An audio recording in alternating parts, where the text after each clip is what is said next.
Vous avez préparé un rapport sur la culture et l'éducation par les parlements nationaux, les politiques européennes. Quel est le but de votre rapport?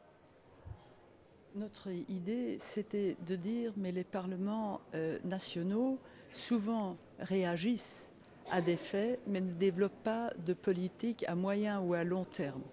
Or, il faudra impliquer les parlements justement pour définir une politique de la culture et une politique de l'éducation, parce qu'il y va des fondements de construire la société de demain.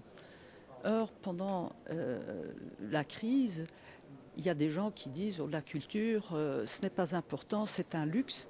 Et quand ils parlent d'éducation, ils parlent juste du coût et de l'éducation comme instrument pour lutter contre le chômage et l'employabilité. Et nous, on voudrait quand même aller au-delà, parce que la culture et l'éducation, ce sont vraiment les fondements d'une société démocratique pour donner aux jeunes gens justement les instruments pour se développer et pour après être capables, en tant qu'adultes responsables, de donner leur contribution à la construction d'une société démocratique. Quel est le défi principal à l'avenir, à vos yeux? Le défi principal, je crois, d'abord d'avoir une vision qui va beaucoup plus loin que juste demain. De prendre le temps et de réfléchir aux perspectives.